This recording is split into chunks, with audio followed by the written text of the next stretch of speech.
जी, क्रांतिकारी आदमी। सर नमस्कार, प्रणाम, जय हिंद। नमस्कार सभी दर्शकों को, नमस्कार, राम राम, जय हिंद। कैसे हैं सर आप? बहुत बढ़िया, आप बताओ। एकदम बढ़िया। भाजपा के अंदर जो है ब्राह्मण की आपस में लड़ाई हो रही है जी, जो आप देखने लग रहे हो। अब अरविंद शर्मा है, राम कुमार गौतम है, और पैरावर का भी मुद्दा चल पड़ा। गौतम साहब ने तो सीधा कह दिया, भाई इसका डिजर्विंग आदमी तो नवीन जैन है। बिल्कुल। इस बारे में क्या कहना? देखो, मेरा ये क्या अपनी रंजिश के कारण ऐसा हुआ या सही बात थी? मेरा ये मानना है जी कि राजनीतिक आदमी का पेटा कभी नहीं भरता। इसी आदमी को कितनी बड़ी चौधर दे दो, उसके बावजूद भी वो ये सोचता रहता भाई इससे और ऊपर की चौधर मिले।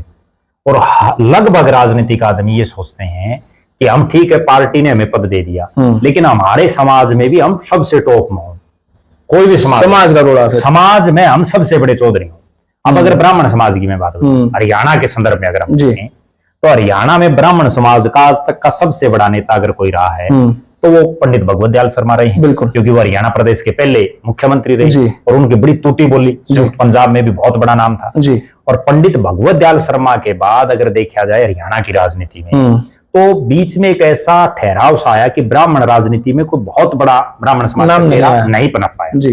ठीक है, मंत्री बने लेकिन कोई बहुत बड़ा नहीं हो ठीक है। उसके बाद एक चेहरा उभरा विनोद शर्मा के रूप में। विनोद शर्मा जब केंद्र में मंत्री भी बना, पंजाब से सांसद बन के जी। और वो वैसे बेसिकली पंजाब से हैं, बन्नूर से वो विधायक भी रहे हैं। उनके चाचा का बड़ा नाम था उस एरिया में राजनीतिक रूप से। फिर विनोद शर्मा ने हरियाणा की जब राजनीति शुरू की तो 2005 से और 2009 की जो भूपेंद्र सिंह हुड्डा की पहली सरकार थी जिसमें वो मंत्री भी थे और सुपर सीएम उनको बोला जाता, सुपर सीएम बोला जाता, उस समय विनोद शर्मा की खूब तूती बोली, बड़ा मंत्रालय था। उसके बाद फिर जब अगली सरकार आई तो उसमें कहीं ना कहीं कुलदीप शर्मा एक बड़े ब्राह्मण चेहरे के रूप में उभरे, दिखाई देने लगे। कुलदीप शर्मा के बाद 2014 से 19 की जब टर्म आई तो रामविलास शर्मा एक बड़े ब्राह्मण चेहरा बने। ठीक है, हालांकि वो मुख्यमंत्री नहीं बन पाए लेकिन बड़े पावरफुल मंत्री बने, तो ब्राह्मणों में एक वो नेता बन गए। ठीक है। उसके बाद 19 से और 24 का ऐसा दौर आया कि कोई बहुत मजबूत चेहरा दिखाई नहीं दिया ब्राह्मण समाज का। भले ही मूलचंद शर्मा कैबिनेट के मंत्री थे लेकिन वो मूलचंद शर्मा केवल फरीदाबाद पलवल उस बेल्ट के अलावा प्रदेश में उनका कोई बहुत लंबा चौड़ा नाम नहीं, कोई शकल तो नहीं पहचान पाऊंगा भाई ये नेता तो अगर गनमैन लेकिन नहीं आओ तो पहचाने ठीक है। ठीक है। तो उसके बाद कांग्रेस में भी कोई बड़ा चेहरा नहीं थे क्योंकि कुलदीप शर्मा था वो चुनाव हार चुका था। नीरज शर्मा और कुलदीप वत्स पहली बार विधायक बने थे ठीक है, लेकिन वो भी अपने फरीदाबाद और बादड़ी के अलावा कोई बहुत नहीं बन पाए, सीएम की कोठी बैठे रहे। विनोद शर्मा राजनीतिक रूप से बिल्कुल हाशिए पर चले गए थे। वो तो उनकी लॉटरी तब लगी जब उनका बेटा इंडिपेंडेंट राज्यसभा का जो है सिस्टम सा उनका अपना मैनेज करके जुगाड़ सा बनाया और जुगाड़ से बन गया ठीक है। वो तो जुगाड़ अगली साल भी बनना है ठीक है तो उस जुगाड़ से वो बन गया ठीक है, और ब्राह्मण चेहरा बना नहीं। फिर हुआ ये कि मोहनलाल बड़ौली को भारतीय जनता पार्टी ने प्रदेश अध्यक्ष बना दिया। ठीक है।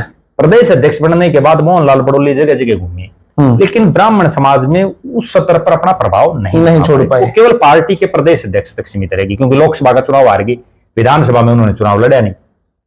फिर आगे कि अब नया ब्राह्मण चेहरा कौन? रामविलास शर्मा चुनाव हार गई, रमेश कौशिक को टिकट नहीं मिली, नीरज शर्मा चुनाव हार गए कांग्रेस के कैंडिडेट, कुलदीप शर्मा चुनाव हार गए, विनोद शर्मा ने चुनाव नहीं लड़ा। तो कहीं ना कहीं ब्राह्मण समाज में एक तरह से एक ये मान के चलो कि शून्यता आ गई राजनीतिक रूप से। ठीक है। अब नया चेहरा कौन हो? 2024 का चुनाव आ गया जी। 2024 का चुनाव आया, 8 ब्राह्मण विधायक बने जिनमें 7 बीजेपी के और 1 कांग्रेस का। 2 मंत्री बना दिया, अरविंद शर्मा और गौरव गौतम। भले ही दोनों मंत्री बना दिए लेकिन दोनों का राजनीतिक रूप से ब्राह्मण समाज के प्रति कोई बहुत बड़ा योगदान नहीं रहा। हाँ, कुछ काम ऐसा किया नहीं। और जो डिजर्विंग थे जी, जिनको ब्राह्मण समाज अपना मान रहा था कहीं ना कहीं, उनको नहीं बनाया गया। कौन? वो चाहे विनोद शर्मा की धर्मपत्नी शक्ति रानी शर्मा हो और चाहे राम कुमार गौतम हो, क्योंकि ब्राह्मणों की अगर कहीं कोई बात आती है तो ये तो विनोद शर्मा सुनते हैं या फिर इतना संघर्ष राम कुमार गौतम ने ब्राह्मण समाज के लिए किया है वर्षों से, और वो उस समय किया है जब वो लगातार चुनाव हार रहे थे ठीक है, तब भी उन्होंने वो करके दिखाया। फिर जो है उनको भी कोई ज्यादा तवज्जो, इस इलेक्शन में उनकी अच्छी भूमिका रही थी। हाँ बिल्कुल, भूमिका तो रही थी पिछले चुनाव में भी, इसमें भी। और फिर ये हुआ कि प्रदेश की विधानसभा में असली मुद्दा सिर्फ एक ही था कि सबसे बड़ा चेहरा कौन। उसको लेकर के जब राम कुमार गौतम अपनी बात विधानसभा में रख रहे थे तो अरविंद शर्मा ने जिस भाषा का यूज किया, क्योंकि शुरुआत अरविंद शर्मा करते हैं जी, और अरविंद शर्मा ने, हालांकि रामकुमार गौतम ने तो गोहाना की जलेबियों की बात की थी, सिर्फ इतना ही था मामला। ठीक है, उसमें तो अरविंद शर्मा का कोई मामला था नहीं, वो नॉर्मल बात थी। अगर उसको देखा जाए जलेबी में अगर कोई मिलावट कर रहा है हलवाई, तो ठीक बात तो है, उसमें अरविंद शर्मा का रोल थोड़ी है। हाँ। भाई इतना अरविंद शर्मा मंत्री हो, चेकिंग करा सकता है, बढ़ाना तो अरविंद शर्मा को नहीं, ठीक बात है। ठीक है ना, वो उसका नाम ले रहा था, वो तो यूं है कहता भाई गोहाना में जो जलेबी है उसमें तो मिलावट थी, मिलावट थी, वो माल से ही नहीं है। फिर अरविंद शर्मा ये बोलते हैं, अपने से उम्र में भी बड़े, पढ़े लिखे होने के बावजूद, राजनीतिक तजुर्बे में भी बड़ा है रामकुमार गौतम, क्योंकि उसने तो बहुत पहले से चुनाव लड़ने शुरू कर जी। और तब वो बोलते हैं भाई इसका जो बीमारी है उसका इलाज मेरे पे है, ये रामकुमार गौतम के। और फिर कहते हैं कि भाई 10 किलो गोबर पी गया। तो पहली बात तो ये बड़ी अचंभे की भाई कोई आदमी 10 किलो गोबर पी सकता है क्या? और फिर रामकुमार गौतम ये कहते हैं मैं तो 10 किलो पी गया, तू पाइया पी के दिखा दी। असली कहानी ये कोई मुद्दे थोड़ी है। फिर उससे भी बड़ा और आगे, इस बात से अरविंद शर्मा बैकफुट पर गए हैं जी। देखो बिल्कुल अरविंद शर्मा की फजीयत हुई है, कोई दो राय नहीं है, क्योंकि प्रदेश की सरकार का एक कैबिनेट मंत्री है जो 4 बार का सांसद भी है, और जिसको जिस मुद्दे पर बोलना चाहिए था उसको कहना तो ये चाहिए था भाई अगर रामकुमार गौतम जी आपको वो नकली जलेबी मिली है, उनमें मिलावट मिली, तो मैं इंक्वायरी कराऊंगा। फिर कुछ 2 दिन बाद जलेबी का प्रोग्राम भी करवाया। हाँ, फिर वो तो नौटंकी, वो दरअसल क्या है कि देसी भाषा में वो कहते हैं ना भाई चिचड़ी भरने वाली बात, फजीयत करने वाली, वो अगले को फजीयत कर दी। लेकिन इससे गौतम की इमेज बढ़ी है, गौतम की इमेज, अरविंद शर्मा की डैमेज हुई है। गौतम की इमेज इसलिए बढ़ी है, मैं जो समझ रहा हूँ जी, कि दोनों की तरफ से जो 2 आरोप लगे। एक आरोप लगा कि 10 किलो गोबर पी गया रामकुमार गौतम, जिसमें हर आदमी को ये अंदाजा है 10 किलो कौन पी जाएगा गोबर, सब ये बात समझते हैं, पानी नहीं पिया जाएगा। दूसरी बात, जब जो रामकुमार गौतम ने आरोप लगाए भाई ये तो फ्रॉड आदमी है, 10-10 लाख रुपए ले रहे हैं, मेरे एक रिश्तेदार पे ले गया, उसमें कहीं भी आप वो जो वायरल वीडियो, उसमें अरविंद शर्मा ये नहीं कहते कि मैंने कौन ली किसी में, प्रूव करके दिखा, नहीं कहते ना, ठीक बात है, ठीक है। वह क्या पता लोगों के दिमाग में ये चीज तो बैठती है भाई जो आदमी यू नहीं मान रहा, अगला खुद मना ही नहीं कर रहा मैंने कौन लिए रखे किसी पे, तो कहीं ना कहीं उससे एक इमेज तो जरूर खराब हुई है प्रदेश का इतना बड़ा मंत्री। और उससे नहीं, अब नया प्रकरण लगा लो जो पहरावर की जमीन, पहरावर का मामला, उसमें अगर नए प्रकरण की हम बात करें, पहरावर में जो गौड़ ब्राह्मण संस्था है जी, जिसकी वो जमीन वापस दिलाने के लिए जी जिस एक शख्स ने संघर्ष किया उसका नाम नवीन जैन, कोई दो राय नहीं, ठीक है, वो नवीन जैन है जो एक आंदोलन से निकला और आम आदमी पार्टी का प्रदेश अध्यक्ष भी रहा, रोहतक लोकसभा से उसने चुनाव भी लड़ा, भले ही चुनाव वो हार गया, लेकिन उसने लंबा संघर्ष कराया, मुकदमे भी हुए उस पर, ठीक है, उसको जो है तरह तरह की प्रताड़नाएं भी मिली। प्रताड़नाएं का मीन्स ये होता है कि वे आदमी सारा दिन जो है स्ट्रगल तो उसने किया है जी, और फिर उसके बाद उसका अगर कोई आदमी क्रेडिट लेना चाहे, कोर्ट में भी गया, कचहरी, बिल्कुल केस लगे, वो कहीं ना कहीं गलत है।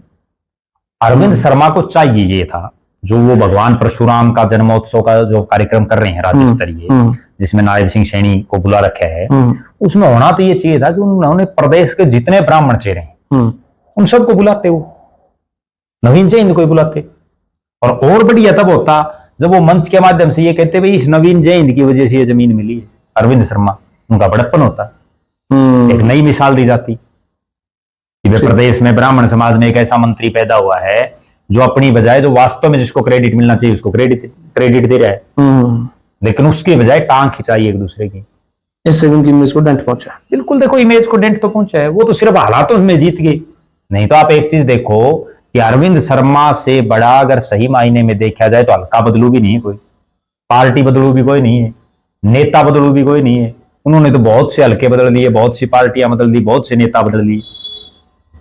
ये तो हुई ब्राह्मण और भाजपा के नेताओं की बात। अब जो जाट वोटर है जो यूं सोचा करता भाई हुड्डा से तो अलग हो ही नहीं सकता जी, आज जो सुनन मावो दिखण मानो आओ कि भाई नायब सैनी भी माड़ा को नहीं, ठीक आदमी है, आजकल जाट लोग बहुत ऐसा कह रहे हैं, क्या उनकी मजबूरियां हैं या फिर उनको ये लग रहा है कि वाकई में ही नायब सैनी डिजर्विंग है? आपने क्या लगा? देखो एक बात तो ये है, मनोहर लाल खट्टर जब 9.5 साल मुख्यमंत्री रहे तो उन्होंने ना तो जनता से कोई ज्यादा सी बात की, जनता के नेता से मिलना ही उचित नहीं समझा, और उस वजह से लोगों के दिमाग में ये आ गई, चाहे वो जाट समाज और चाहे कोई भी समाज हो, ज्यादातर ये था कि वे मनोहर लाल खट्टर कोई जमीनी नेता नहीं है।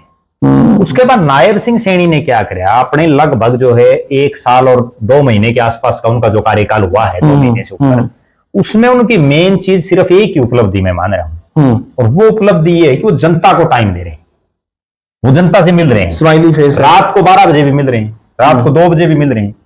एक दिन तो मैंने खुद ने भी ये देखने के लिए कि भाई ये वैसे ही भूखा रहा है कि मिले भी है। मैं एक रात चंडीगढ़ रुक रहा था, अच्छा। तो मैं कुदरती माँ चलो देखा तो भाई मिला है कौन मिलता, 2 बजे जाके मैं भी मिल के आता। मिले फिर? हाँ मिले, ठीक है। क्योंकि वो दरअसल क्या है, जो मिलता है इसमें कोई दो राय नहीं, ठीक है, लेकिन काम नहीं हो पा रहे लोगों के। पर मिलता जरूर है। हाँ मिलता है, ठीक है, कागज ले लिया, मुस्कुरा लिया, सेल्फी ले ली, फोटो खिंचवा लिया, ठीक है, व्हाट्सएप पे आपके पास फोटो आ गई, बस इतना तक है। बस ये है मामला। लेकिन उसमें दरअसल ये चीज नहीं है कि भाई लोगों का आउटपुट भी तो चाहिए, काम भी तो होने चाहिए। आज हालात और परिस्थितियां ये हैं कि सरेआम प्रदेश में गुंडागर्दी देखो आप, रिश्वतखोरी देखो, भ्रष्टाचार देखो, महंगाई देखो, किसी चीज पर भी कोई कंट्रोल नहीं, अफसरशाही बेलगाम है। तो फिर कांग्रेस चुप क्यों है? कांग्रेस चुप इसलिए है कि कांग्रेस वालों को ये जच रही है, भाई कितना ही संघर्ष कर ले, लोग तभी वोट देंगे जब बीजेपी से छिक लेंगे। ये समझ माली कांग्रेस सरेंडर करे बैठे हैं वो। सरेंडर कर रखा उन्होंने, कोई संघर्ष कर ही नहीं रही।